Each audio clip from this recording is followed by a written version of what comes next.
अस्सलाम वालेकुम students and friends. आज हम पढ़ेंगे क्लास मेट्रिक की फिज़िक्स, जिसके अंदर हमने पहले 2 लेक्चर पढ़े थे। उसके अंदर हमने वेव्स के बारे में पढ़ा था। आज हम पढ़ेंगे उसकी प्रॉपर्टीज़ के बारे में। वेव्स की प्रॉपर्टीज़, वेव की खसूसियात। सबसे पहले आता है reflection of waves. Reflection of waves क्या है?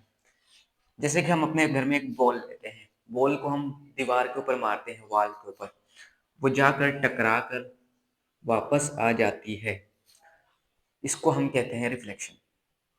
सो अगर हम इसकी डेफिनेशन पढ़ें बुक के मुताबिक, तो वो ये है: bouncing back of waves, wave का वापस आना इनटू द सेम मीडियम, उसी मीडियम में, बाय स्ट्राइकिंग ए अदर मीडियम, दूसरे मीडियम की सरफेस से टकरा कर, वो कहलाती है हमारे पास रिफ्लेक्शन। यानी कि एक मीडियम है, हम एक मीडियम में हैं, अब हम उसको किसी दूसरे मीडियम की सरफेस में मारते हैं, डेंसर मीडियम वाले मतलब वॉल के ऊपर, वो वॉल से टकरा कर वापस आएगी उसके सरफेस से, ये हमारे पास कहलाता है रिफ्लेक्शन। उम्मीद करता हूँ कि आपको ये समझ आ गया होगा। उसके बाद है refraction of light, refraction of waves, sorry, refraction of waves. Refraction of waves क्या कहलाती हैं? मतलब कि हम एक मीडियम से दूसरे मीडियम में कोई वेव दाखिल हों, वो कहलाती हैं refraction of light. For example, अपनी डायरेक्शन को चेंज करें वेव्स।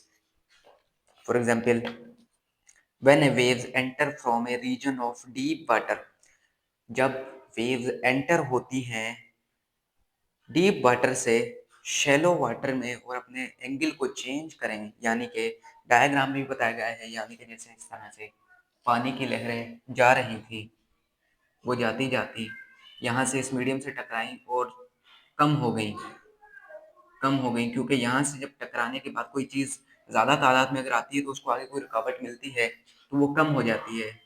इस तरह से आ रही थी, अब ये कम हो गई, फैल गई। इसको हम कहते हैं रिफ्रैक्शन ऑफ वेव्स। अब हम पढ़ेंगे डायफ्रैक्शन ऑफ वेव्स के बारे में। डायफ्रैक्शन, डायफ्रैक्शन क्या कहलाता है? हमारी बुक में जिस हिसाब से डेफिनेशन लिखी है, the spreading of the waves, waves का फैल जाना नियर एन ऑब्स्टेकल, करीबी रुकावट की वजह से, वो कहलाता है डायफ्रैक्शन। फॉर एग्जाम्पल, जैसे कि मैंने रिफ्रैक्शन का डिस्कस किया आपके साथ, वैसे ही जो है डायफ्रैक्शन का है हमारे पास के वेव जो हैं डीप रीजन से आ रही थी, आते आते वो फैल गई, थोड़ा रीजन जो खुला था वो फैल गई, रिफ्रैक्शन में कम हुई थी, यहाँ पर फैल गई थी, यहाँ पर फैल गई हैं, तो इसको हम कहते हैं diffraction of waves. So I hope कि आपको ये समझ आ गया होगा। इसके बाद हम कैरेक्टरिस्टिक्स ऑफ वेव्स के बारे में पढ़ते हैं। कैरेक्टरिस्टिक ऑफ वेव्स के अंदर हमें time period, time period basically इसकी डेफिनेशन है: time period is a time taken to complete one oscillation in one move. For example, जैसे कि एक वेव्स हैं, ये वेव्स मूव हो रही हैं, ये जो एक ऑसिलेशन को पूरा होने में जितना टाइम लगा है, उसको हम टाइम पीरियड कहते हैं। सो स्टूडेंट्स, एक वेव को पूरा होने में यहाँ तक जितना टाइम लगा है, उसको हम टाइम पीरियड कहते हैं। उसके बाद हम फ्रीक्वेंसी पढ़ते हैं। फ्रीक्वेंसी क्या है? Frequency is the number of complete waves by a source per unit of time. Per unit of time में जो वेव्स मूव हो रही हैं, उसको हम फ्रीक्वेंसी, पर यूनिट माना एक सेकंड के टाइम में जितनी वेव्स मूव हो रही हैं, उसे हम फ्रीक्वेंसी कहते हैं। उसके बाद आ जाती है वेवलेंथ। वेवलेंथ बेसिकली हमारी बुक के मुताबिक ही जो ट्रांसवर्स वेव के अंदर ट्रांसवर्स वेव हैं, उनका कंसेक्टिव जो टू कंसेक्टिव क्रेस्ट और ट्रफ, दो कंसेक्टिव क्रेस्ट और ट्रफ के दरमियान का जो फासला है, ये क्रेस्ट और ट्रफ के दरमियान का जो डिस्टेंस है, इसको हम कहते हैं ट्रांसवर्स वेव्स की वेवलेंथ। और जो लॉन्गिट्यूडिनल वेव्स के अंदर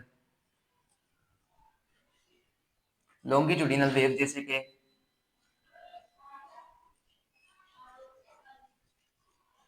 जो हमने पहले पढ़ा था कि कंपैरिजन क्या होते हैं, कंपैरिजन जो क्लोजर एरिया होता है लॉन्गिट्यूडिनल वेव का वो कंपैरिजन कहलाता है, जो खुला एरिया होता है वेव्स का वो रेयरफेक्शन कहलाता है।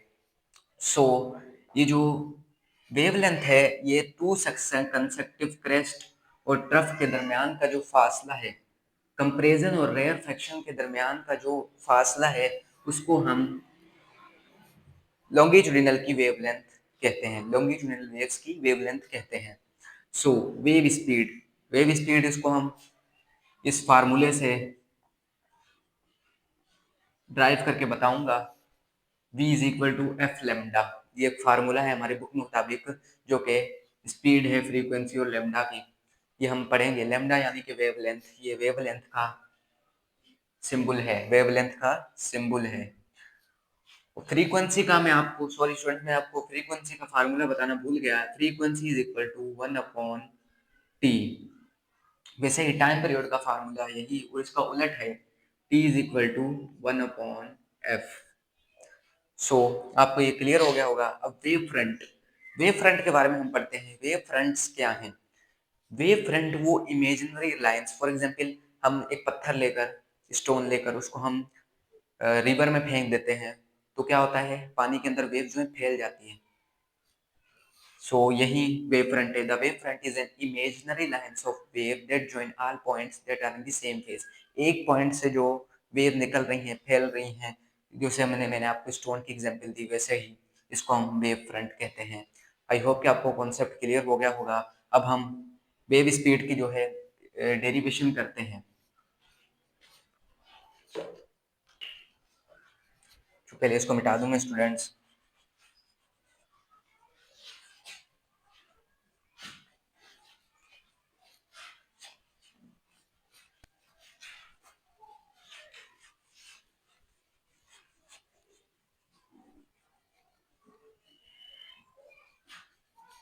सो वेव फ्रंट की आपको वेव स्पीड की आपको सॉरी वेव स्पीड का जो फार्मूला है ये हमारे पास है, v is equal to f lambda. ये कैसे आया इसको हम ड्राइव करते हैं अभी। सो हमारी बुक के मुताबिक हमने वेलोसिटी का पहले फार्मूला पढ़ा था, v is equal to s upon t, हम ये 9th में पढ़ चुके हैं। सो इसके अंदर हमारी बुक के मुताबिक हम सपोज कर लें कि एस को एस डिस्टेंस होता है। अब वेव्स के अंदर जो डिस्टेंस होता है वो तो लेमडा उसमें वेवलेंथ में आ गया ना। लेमडा में मैंने आपको बताया क्रेस्ट और ट्रफ के दरमियान का जो डिस्टेंस है वो वेवलेंथ कहलाता है।